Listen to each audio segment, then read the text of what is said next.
Have you watched? Has everybody watched the movie? Yep. Well, Okay. yeah, that's what Okay. we're reviewing today. Amadeus.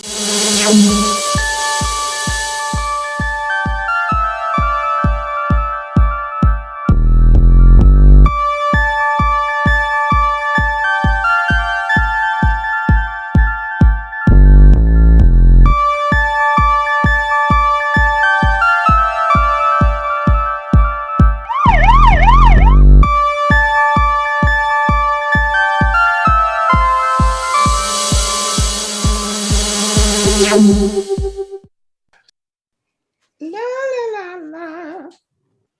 La la la la. La la la la. La la la la.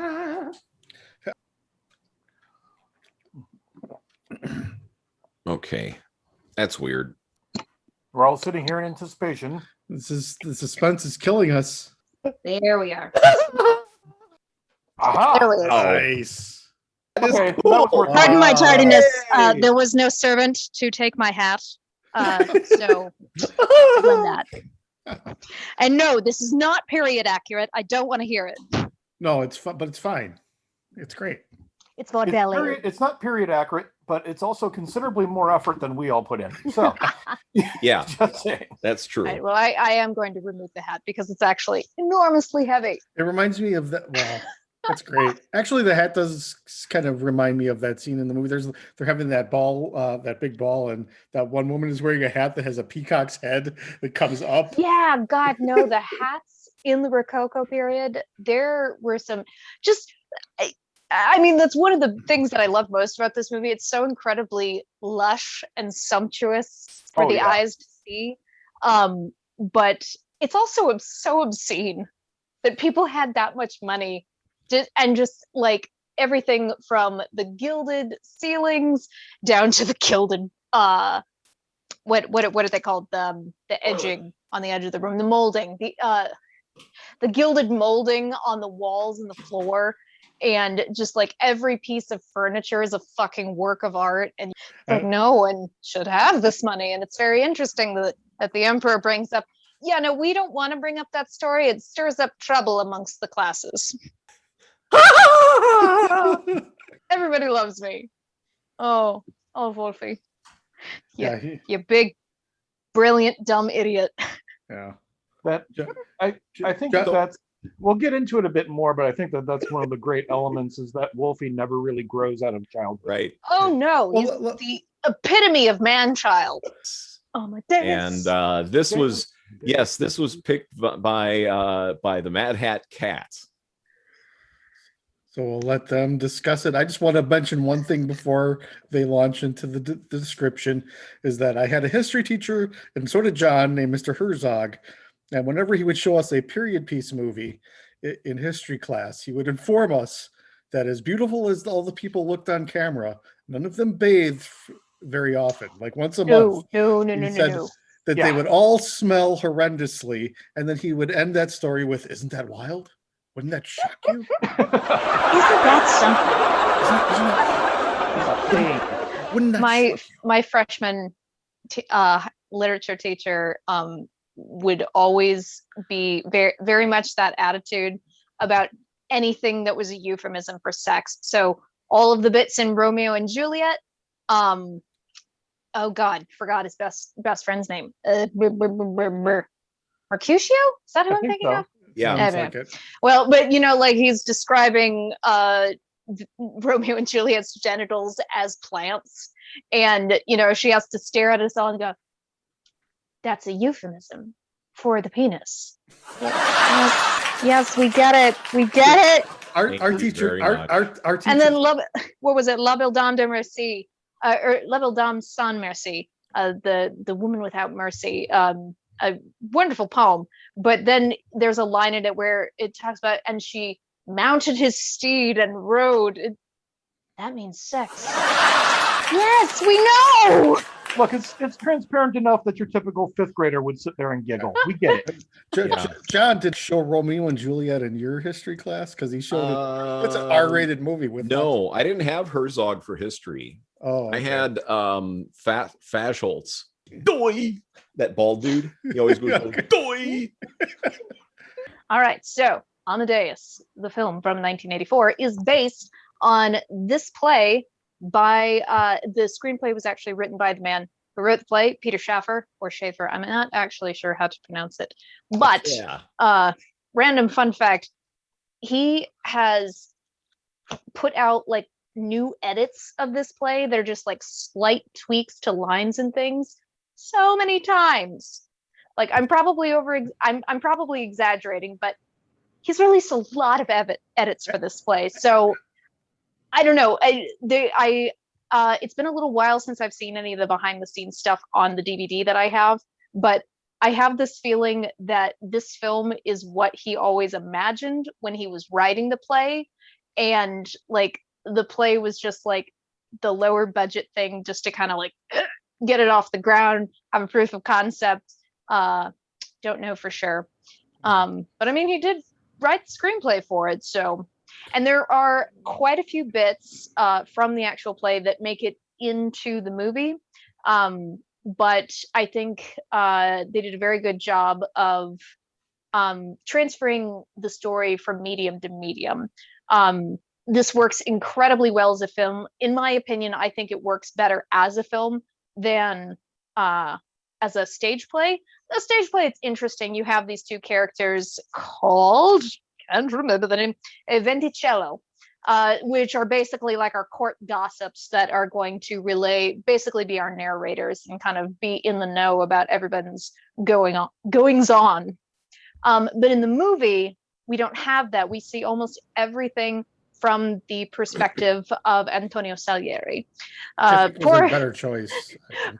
For a young believe so. Italian country hick, he describes himself as being, from a nowhere town with a father who was like eminently practical, and music is just like feh, But all Antonio wants to do is to just be a great composer, and he is so devout in his Christianity.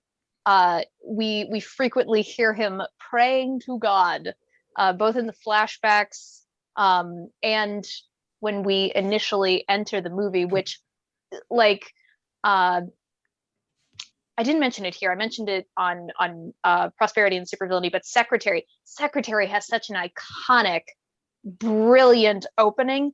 Amadeus is another one of those films. It begins so strongly, and part of the reason for that is what? The music. The only way the Maggie Gyllenhaal movie. Yeah.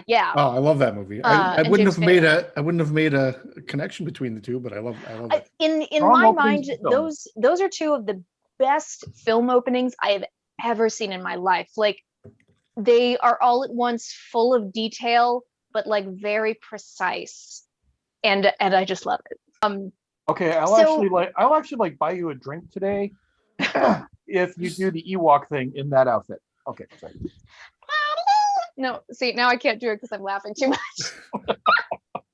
It's getting caught up in my throat. That and my sides are squeezed in. It's very difficult to do. Is that a corset? I'm not wearing a corset, but I am wearing a waist cincher to give the dress the appropriate silhouette. Not that it's very visible in the bloody video.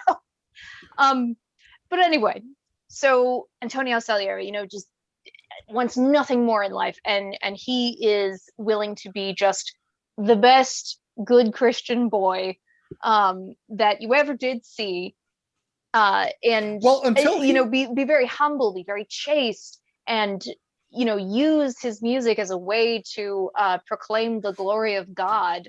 And he just his desire for it in the beginning is so pure, and even though he's kind of a bastard in the end. And through the majority of the movie, he's rebelling against God, so that doesn't last for very long.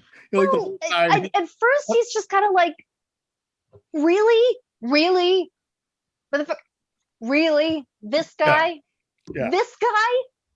this obscene, giggling child that I just saw crawling around on the floor. Oh. I think that's part of it, because it was something that we were talking about earlier, of that moment when you're sitting there and you've worked and you've practiced on your craft and And then You really someone feel like- comes along. And somebody Dave- comes along and just Dave, for them it's like breathing, and you're like, oh, for fuck's sake. Dave likened it Yeah. to being a really great comedian at the top of your game, and then Richard Pryor fucking comes along. Ugh. And then the game just completely changes as a result of this person. Well, and like I don't know about you guys, but I feel for Salieri in the Yeah. beginning. Like again, his desire to be a great composer is so pure in the beginning, and I I feel don't for him know that it's necessarily like this is a good lesson in humility for him to see someone who is better than him. Well, and what drives him crazy, part of the thing that drives him to madness is he sees how truly brilliant Wolfgang's music is. And everybody else is just kind of like, oh, yeah, that's But pretty good. I also got the sense, not to spoil anything, but by the end, Mozart seems genuinely moved by the idea that Salieri actually likes his music. So it would have been kind of interesting if Even worse. if he would have been like able to just say, hey, this is great stuff, maybe we can work together. Maybe they could have done, because it sounds like Collaborative Salieri, opera between Antonio Salieri and Wolfgang Amadeus I mean, Mozart. I don't- All right, Yeah. I don't I know how want that that would turn fan out, but- fiction play / movie, please. I'd be The okay with one that. where they're actually friends. Yeah. It It sounds reminds me of how in the Dolomite. Dolomite, It's not the first Grindhouse movie, but it's where he's like trying to sell his record, and he's like, yeah, they were gonna put me, nationwide. It was gonna be on every radio station until somebody came along. I can't remember who it was. James Brown or something like Yeah. that. Yeah, that's right. And he said that he Victory was so close. destined for stardom until James Brown, came along. Yeah, go And I ahead. think that that's one of the things that I like about the film is that Salieri is a character. I mean, it's very difficult to empathize with genuine genius. It's something that we all want, but so few of us really actually understand or have any kind of line on. Salieri, though, we can all understand because we've had that moment. Everybody's had that moment where you just sit there and watch somebody just sail right by you in a manner that feels effortless, and you're just like, how is that even possible? That strange contradiction of just like being, utterly breathless at the beauty of what you just saw or heard in this case, and then just almost a shameful kind of jealousy. Like Yeah. it's I think- not even like, kind of a passing envy. It's just like, oh God, I am so completely jealous of this person. But he feels terrible about Oh. it, the whole thing too, you can tell. Yeah, I mean, when we start, Salieri is a very, very devout Christian, and he literally thanks God for writing a stanza, Yeah. and and he Grazie, attributes, signore. he attributes all of his greatness and all of his accomplishment to God, and yet he doesn't and he doesn't waver in that until Mozart comes along. But he also Yeah. blames God when he can't do it. Well, no, that's what I mean. That's what I'm getting at is that when Mozart shows up, he curses God and and says, well, I've devoted everything to you, And you've given me And- nothing. yeah, and I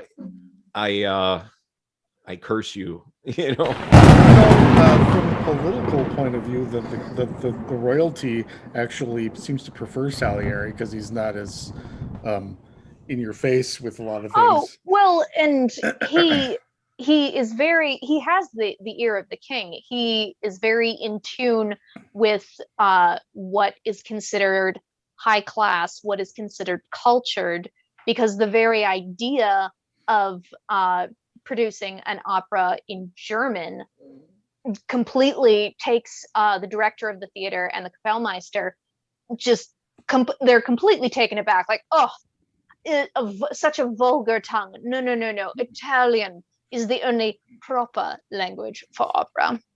Yeah, and Salieri even asks Mozart at a point, so what, Italians, we don't know anything about love, do we? And Mozart says, Oh God. no, Just a little no, dig, just a little dig.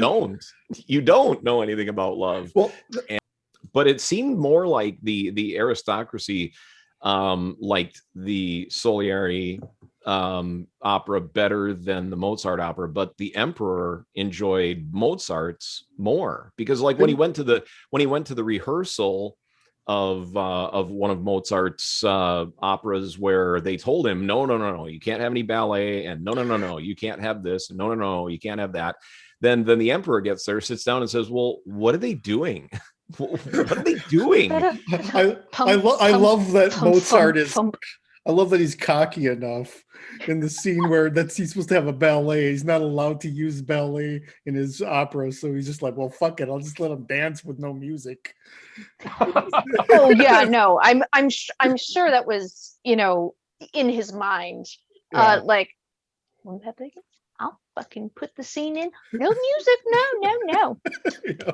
Well, and I'm sure So he didn't. technically, Nobody it's not ballet. planned on the emperor showing up to that rehearsal. He never True. attends rehearsals. Which It makes was me just think, this random thing, and so of course Antonia's like, which makes me think that it was even more meta, "Hey, or even more meta and more of a middle finger at that point, because he didn't intend for anyone to Oh, see it man. before that. no." Despite all his machinations, machinations.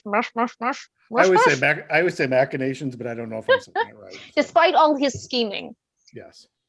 Yes. still His plotting, his planning. still just keeps managing to, stick all kinds of pins under Salieri's skin. I don't know why that's the metaphor I'm going with, but And he that's what I'm does, going with. and like Some It's people always like a that. constant stick with. It's always a constant stick though with Mozart, where when the opportunity kind of presents himself, and it's not even. I don't think that's Salieri understands that it's not Mozart really taking the piss out of him. Mozart takes the piss out of everything. Yeah, he doesn't He's know how to be appropriate, how to be serious. he even makes fun of himself on many occasions. So when Everyone's treated him, like this brilliant prodigy all his life. And to be fair, good reason. Yeah. He's very, very talented and very industrious as a composer, even as a small boy. There was a reason that Mozart, Salieri even says it at the very beginning when he's orating this incredibly long confession to this poor priest or pastor. I'm not sure which church he's technically with. that priest goes from like amused to horrified to amused again to And then just by the end, he's weeping. yeah. He's weeping. But yeah, he says he was my idol. He was going all across Europe. He had composed this and this and that, and was performing for emperors and the Pope. But Mozart had plenty of. He had some missteps creative as far as audience appreciation. Anyway, maybe not artistic. Oh yeah. His goofy charm eventually wears off with almost everyone he encounters in Vienna. Yeah. He wrote of this very dark opera that everybody just kind of like they politely, give him applause, and at least in the context of the film, they definitely present it as something. They are always kind of like, well, he doesn't write what people want to see. He writes what he wants to write, and he tells the story he wants to tell. And it's Don Giovanni is very much presented as, he's just in so much grief over the loss of his father, who is, all at once this smothering, imposing force, but also it's his father, and he looks up to him and he loves him, and he really, really wants that praise and admiration and acceptance from him. And his father doesn't tell him give up music. He just says, "Do you have any students? Are you trying to make money at this?" Yeah. Well, and as far as I remember, his father was a musician as well, as were many of Mozart's siblings. So like he knows the practical nature of it. It's not just composing operas. It's like, look, you have to have music pupils. You have to be giving private concerts for people with the money. You can't just be out partying all the time. But it's that difference. I'm sorry, it's that difference though between the, again, here's where we go with, the story never changes. The entertainment business is always a shotgun wedding between art and commerce. And commerce tends to be kind of the driving factor in that. And it's in a way kind of refreshing, especially being somebody who tries his hand at zero budget filmmaking. It's refreshing to see that is an ongoing thing all the way through history. That the creator of some of the longest lasting works of art had to struggle to make rent. Yeah. I can be forgiven for at least finding a moment in his where I'm own like, time. Mozart really wasn't all that, like, he had that kind of celebra moment, but he wasn't like we think of him today, like that bit in the very beginning where the priest comes in and Salieri is at the, it's not a harpsichord, I don't remember what it's called. Kaleidoscope. A kaleidoscope. He's He's at his instrument, clarinet? and that's not a euphemism. And he's playing pieces of his that mean something to him, and he is just lost in this contemptuous depression that no one remembers who he is. And he had a very, very distinguished career. It didn't give him what he was looking for. What he wanted was to be immortal in the way that Mozart would end up being. And even though at that point in history, I think it's a little bit past 1800 at that point, he started, I don't know that him starting to play, is it Ein klein Nachtmusik? Dun, dun, dun, dun, dun, dun, dun, dun, dun. I have to be honest, I don't know much about it. I mean, I know that melody in my head, but I don't know. See, and that's just it. You may not know the name of the song. You may not even immediately recognize the composer, but you know that melody. Everyone does. Everyone knows those few bars. And that's a perfect way, I think, to bring in a modern audience to this Rococo period, or I suppose maybe just past Rococo, to kind of put them in the position of that person, like, I have no idea who Antonio Salieri is. Like, even probably some music students don't know who he is. Yeah. Or at least they didn't before this play came along. Yeah, I wouldn't call this a comedy, but I was laughing quite a bit.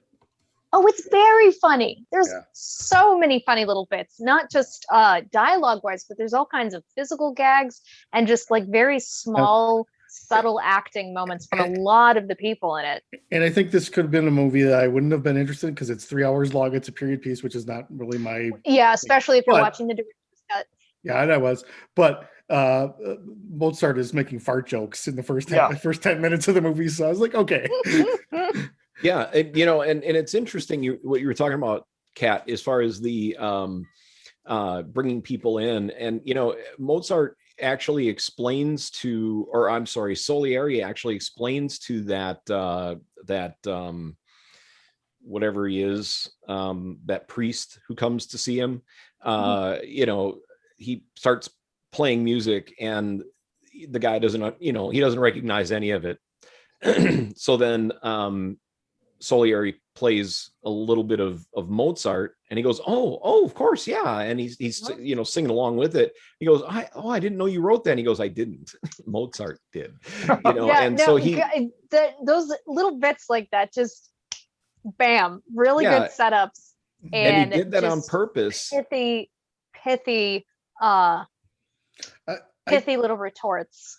Punchlines. That's the word I'm looking for. Yeah, he did that to really kind of drive home what he's so upset about. you know, to the priest. He was like, and This is there what we drove have me it. to That's, attempted suicide. yeah, that's the crux of it all right there, is the fact that here we are, you know, decades later, and you know, no one recognizes my music and everyone recognizes his music, even if they don't know it's his. It's famous to them. And Yeah. well, and again, that makes it all the more worse. It would be almost, I think he would have felt less intensely jealous and upset about Mozart's talent if other people seemed to recognize it in the way that he did. But he feels alone and isolated in recognizing this brilliance, and is like, this is so good, and you all don't even fucking realize it. He gets that medal, that, you know, official honor from the emperor, and he says, you are the brightest star in our musical firmament, and he never takes that thing off for the rest of the film. He is wearing it the entire time. But it doesn't matter because they don't get it. He's an excellent critic. He noticed that genius before anyone else did. And if he, instead of trying to possess it, if he would have, like I said, shared with it and be like, because he actually does give Amadeus some pointers that actually do help him on his next, at least in the context of the movie, where like the audience isn't responding to it. He goes, well, you didn't give him a big thing to applaud, you know, at the end, you know, like, and I noticed that in the next scene when he did an opera, he actually did give him that. So they could have had. He was just too ahead of his time.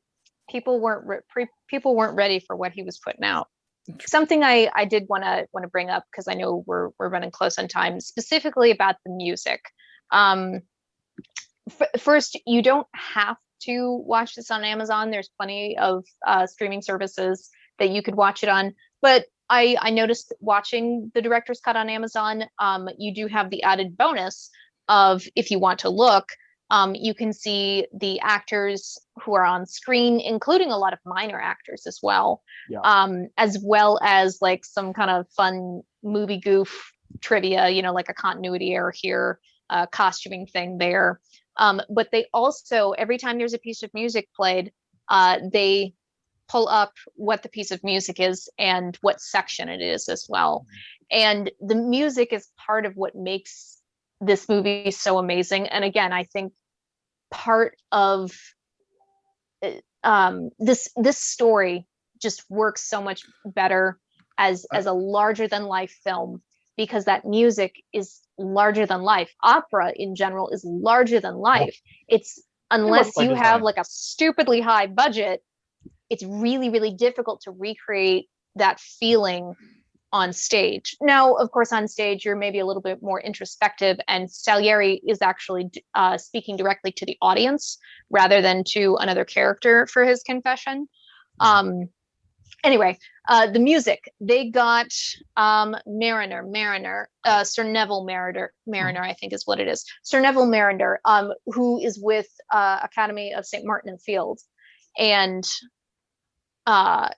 he said that he would do the arrangement for this and do the conducting for this, but none of the music could be changed. None of Mozart's music. He actually added a few notes to Salieri's music here and there. Which is kind of a great punchline to the film. The insults, because too many notes. But we'll take some of Mozart's notes and give them to Salieri. But he was very, very insistent, and even though it's not necessarily all in order, and different sections of different pieces of music are taken out and put all over the story, I was commenting to Jay earlier that, like, I know you don't like jukebox musicals, but this is the best jukebox musical ever. All of the songs are woven perfectly into the story. Even if they're using the same piece of music a few times over, it evokes a different reaction depending on the scene. It's about the creative process. So it's you actually see them writing one of the operas toward the end there. But this is from Milos Forman, who made Man in the Moon and People versus Larry Flint. So he's always over the Cuckoo's Nest. Yes, so he's always siding with the outsider in the thing, and he sort of seems to be siding with Salieri quite a bit. I mean, he Oh, definitely yeah. recognized Mozart's genius. He's an anti-hero, but he's a sympathetic anti-hero a little bit. I never hated him, even though he was being jealous and conniving. I never like. I was like, And it's like, you're not a great. Well, and there were a number of things that I noticed this time around, because it's been a few years since I watched it last. One thing that I noticed was all of these like just before death things that Salieri is facing, and like relaying his greatest triumphs and mourning his greatest regrets.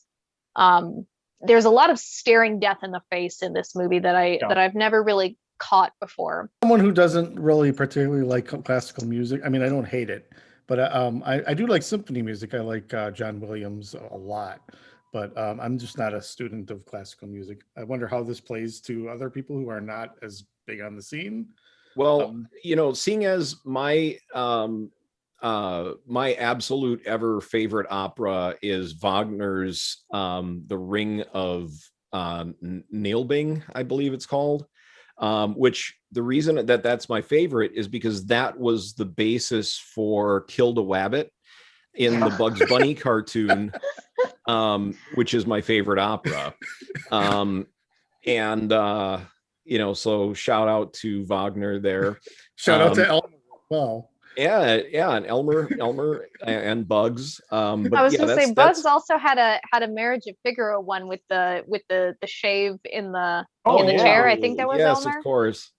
But I guess we also have to talk about the great acting. We talked about F. Mary Abraham a bit, but Tom Hulse, I believe that's how you pronounce his name, I did think just it's Holtz. Holtz. I thought it was Holtzy, but I don't know. Okay. I don't know. Every time I've ever heard it spoken aloud, I've always heard Tom Holtz. Okay. It's difficult Tom, to say, but Tom, he did a great job as Wolfgang Amadeus Mozart, and he really gave this life to an image that when young people think of Mozart, they think of this marble kind of not very happy looking dude who must have been very angry and insane his entire life. Tom gave it an incredible life, even just with the laugh itself. And I don't know how much of this iconic. I don't know how much of this is actually historically accurate or anything like that. But it's all very much hearsay and conjecture. Yeah, I was going to say, wild, I don't know how much was actually court rumor. Yeah, I don't know how much was actually written about Mozart during his lifetime in regards to how he acted, or how eccentric he was, or anything like that.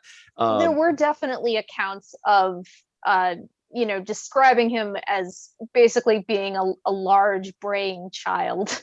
Oh, okay. Well, there you go. Well, the writer, I think maybe the reason that people have that painted image of Mozart in their heads, like there is a particular painting where he's wearing a red top coat and he has a powdered wig on. That's the reason that most people go to that, is because that's how they think of most classical composers.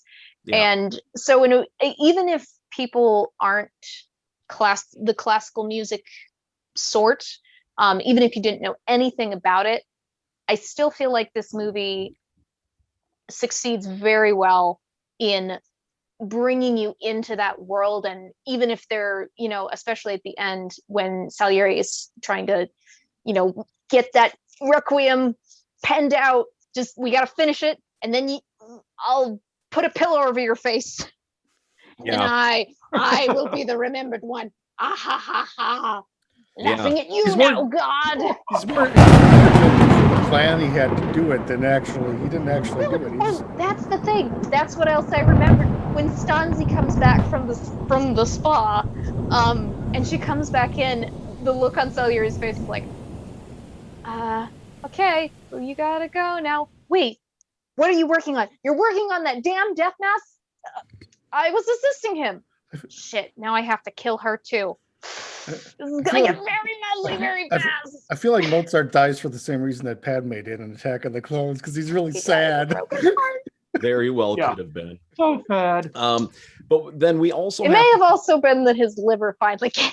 Oh, that could be. Yeah. He Hey, died of a broken heart You and a mentioned disintegrated liver. we also have to talk about Elizabeth Barrage, though, who played Oh my god, she Bonzi. plays the working class girl so well. Yes. And she's The- beautiful. She's just yeah. amazing. at it. Do I want to say something sleazy now? Does anybody have any objections? Is it Do it! gonna be a Oh, boob you are comment? the sleaze master. You're also the editor, so if it tanks, you can take it out. I can take it out if it stinks. So my buddy, who is like a grindhouse, he goes, "Yeah, this is the one with her, Elizabeth Barrage." What was the other movie she did? Hang on a second. What was the other Barrage nudity scene?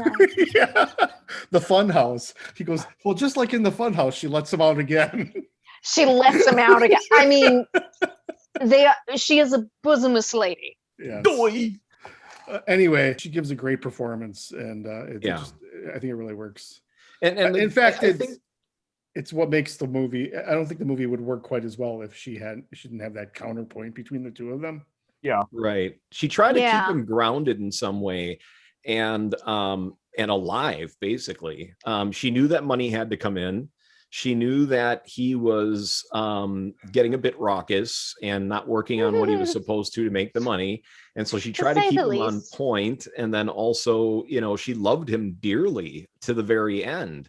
And, even when she was dancing with that other fellow back in wherever she went to, Vienna or somewhere. Yeah, I can't Um, remember where the spa actually, or the spa. Yeah. I don't know Yeah. what it would have been called back then.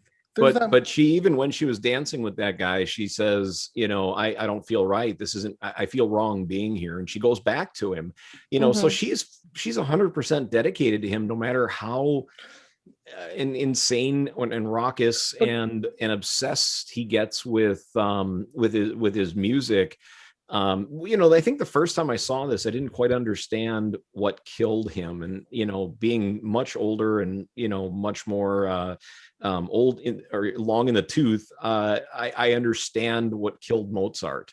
And, and I understand how she felt being next to him during that whole period in time, that he was going through all of that. She probably somewhat blames herself for leaving,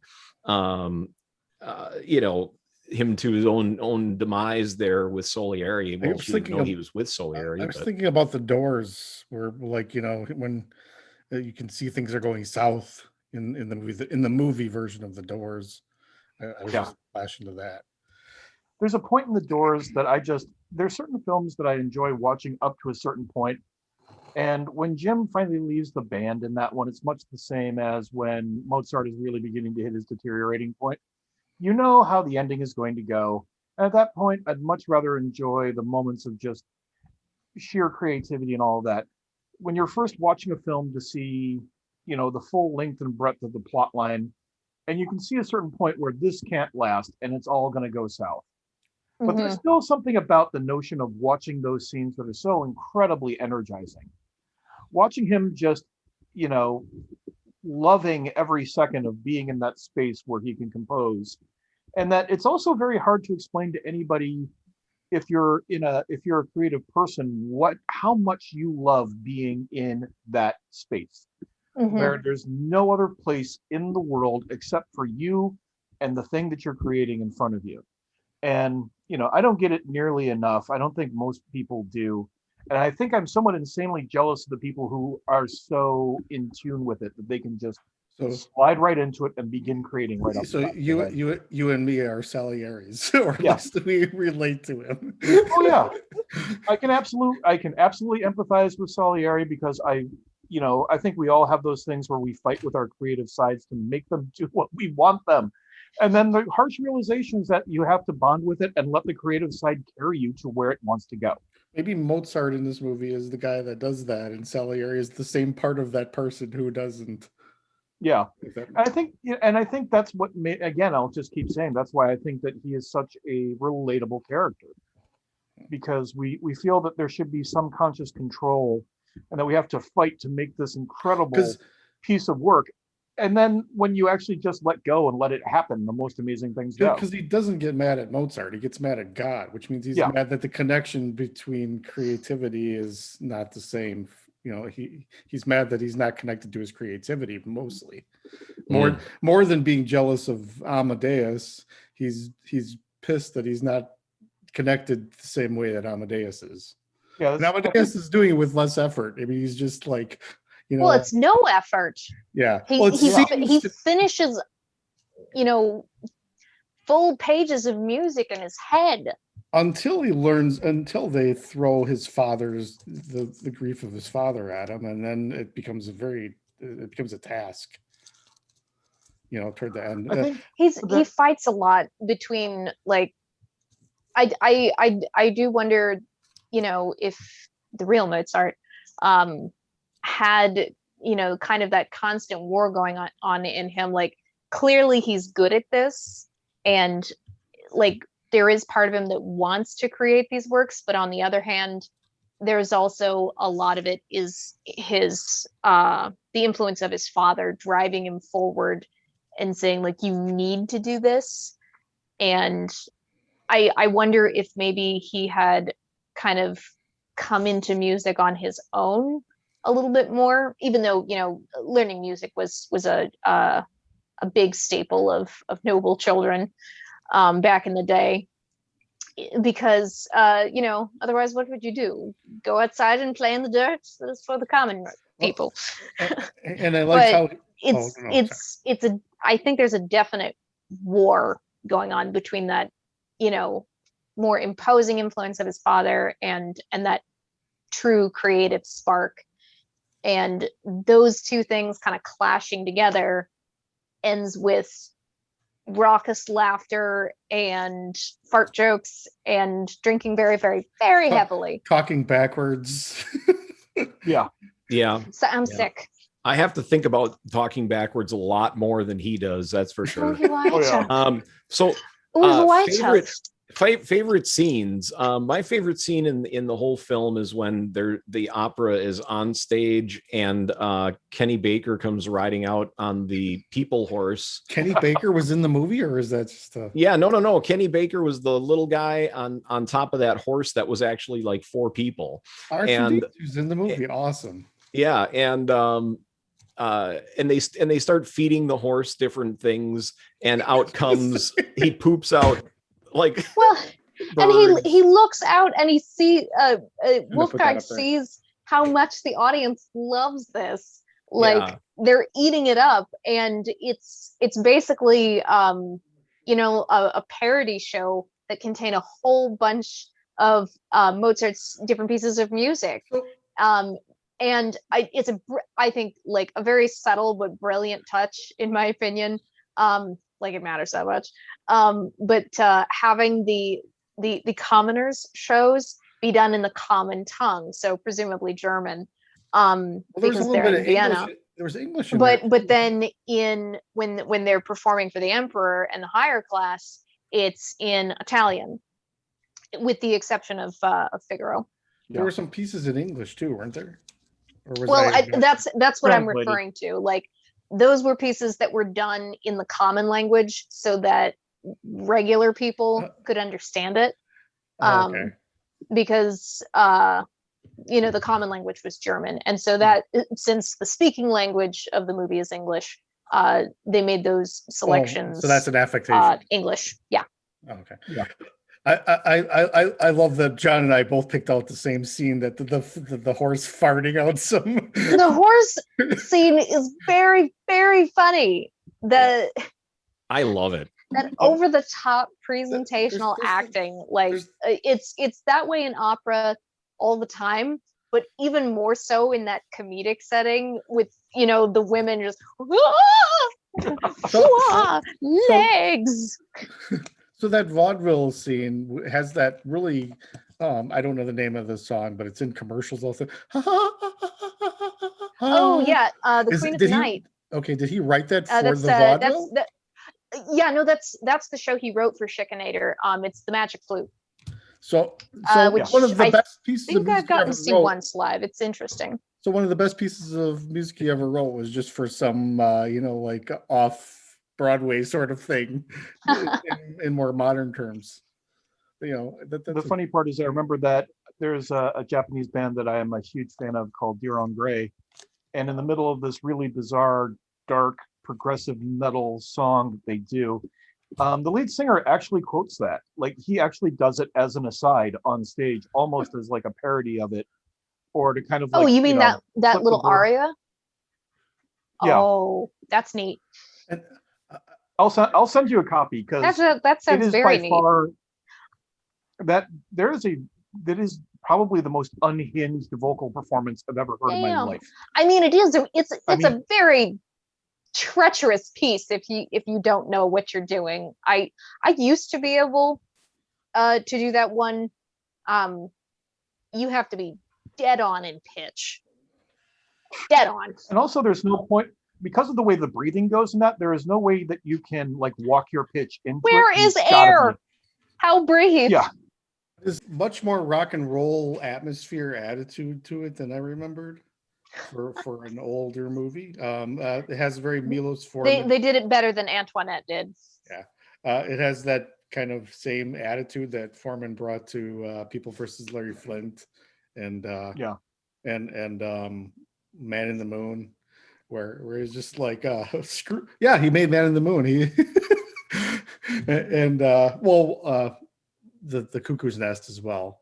So I think his attitude, his approach to the material made me enjoy it more. I think I really I think that if you watch this, even if you don't like this kind of music, which I do, but I don't, I can't pretend to be a fan. Like I don't know the names of the different pieces of music and everything like that. But I do, like even if you don't, you'd still enjoy this because there's a very rebellious spirit to the whole thing, where he's like standing in front of the king or the aristocracy and saying, "But wait a minute, why can't I just do this? Because I just want to do this.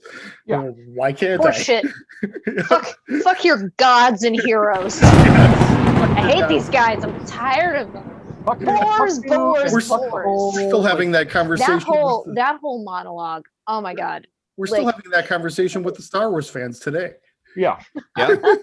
Routinely. So, press play. It's very entertaining. The 3 hours will go by like it's nothing. It felt like it was an hour and a half. So Yeah. Press play. Yeah. I definitely say press play as well. I saw this back in school. I've watched it maybe every 5 or 10 years, maybe. Well, probably more like every 10 or 12 years. But it was a good pick by Kat, and it was nice to sit and watch that again. And yeah, it was fun. It's always a fun movie to watch Mhm. every once in a while. You know what's going to happen, but you wish it doesn't. You're rooting for him. Come on, buddy. Yeah, You can finish the Requiem. yeah. does he finish it? Is it finished by the end? No. No, There have been people who have done like the final pieces of it, but he died without finishing it. Oh, okay. Wow. It makes it all the more tragic. Shows Yeah. you how Yeah. kind- Although I think that's actually, to me, my favorite scene in the whole film is him dictating it to Scagliari and Salieri getting just the briefest opportunity to sit inside of his mind. Mhm. And like the sheer joy of of him finally getting some notion of how it is that it works for him. And by the way, press play, because it does, again, I enjoy classical music, but it's not the first thing that I'll put on. But this contextualizes it in a way where it takes it away from the things that I think keep me from listening to it regularly. Because classical music is always seen as high art and high culture. And here it's just culture. It's art. It exists in its space along with everything else. Back in its day, it was the popular music. Like if Quentin Tarantino Yeah, were and alive in Shakespeare's day, he would be Shakespeare. Yeah. But yeah, go ahead. Sorry, Dave. And I think that's, but I think that the presentation of it reminds you that music in and of itself is music meant to be enjoyed. There should be no gatekeeping based on where it sits in terms of its view and culture. And I think that really this film does a great job of contextualizing it. So yeah, Kat, there is a lot to notice throughout the movie. That was something that I noticed a whole lot more, was just the friction between classes. oh The God. and what your particular spot as far as having the King Lear goes in his And the personal lines, little circle. and the lines were very clearly drawn, and the space between those lines was very, very small. So, you could see where one person would start speaking and the other person would stop, or where one person would suggest something and it just all fell in line, unless the emperor said something about it. And you could tell that a lot of the emperor's edicts were suggestions made by his advisors, who were Trusted pushing that advisors. kind of thing on him, and he was like, oh, of course, yes, that's how it should be. So they came back later on, even when he did say something, and say, oh, but sire, this was one of your edicts, this was one of your rules for this. Wait, why am And, I watching people dance to no music? right Can we just take a quick moment? Like, we've praised F. Murray Abraham and Tom Holtz, and I mean, with good reason. They were both nominated for Best Actor for this film. But let's just take a moment and appreciate Jeffrey Jones, the principal from Ferris Bueller's Day Off. Oh yeah, of course. Being this regal, 9 maybe kind times. of smart, but also kind of empty-headed monarch. Yes. Yep. And just all kinds of little itty-bitty character quirks that, are scriptural, but he really just brought them to life. Everybody's having fun in this movie. Well, there it is. Well, that it is. Yes. So And then Kat, this- I take it this was a press eject for you, or what? Yeah, I After the 247th time of watching, you know what? I've actually decided it's kind of overrated. No, press play, as you like to say, early and often. I mean, hell, I watched this movie at 5 years old. There weren't any titties in those ones, at least not bare titties. There was just, boob shelf, because that was the fashion at the time. But I mean, even at a very young age, like, it is very easy to get a sense of the importance, the grandeur of everything that's going on, but also the sadness and the grief.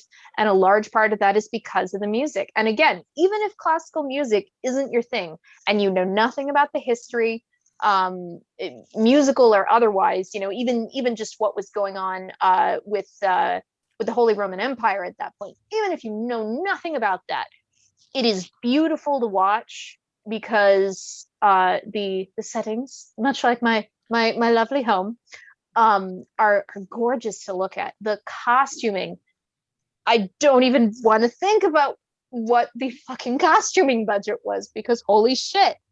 But then the music being wonderfully arranged by dear Sir Neville, and weaving it so beautifully with this story, and all of these, very interesting and flawed characters. All of them are in multiple ways. And even there are so many little small things that you will catch, new little small things that you'll catch every time you watch it. There were a couple of moments where if Mozart hadn't been giving Salieri shit creatively without knowing it, he probably wouldn't have bothered him quite so much. Like, publicly playing his music in this very mocking way. The audacity. Oh, well, and even there, like, I think he even in the movie, like, forget what real life was like, but in the movie, I think he does respect Salieri. But he also really loves being the center of attention and being the class clown. But of course, that's how he grew up, being the center of attention. And the second attention starts to slip away from you, so does all the love. He just wants to be loved. But yes, press play. So many plays. I just Excellent. play. Press play.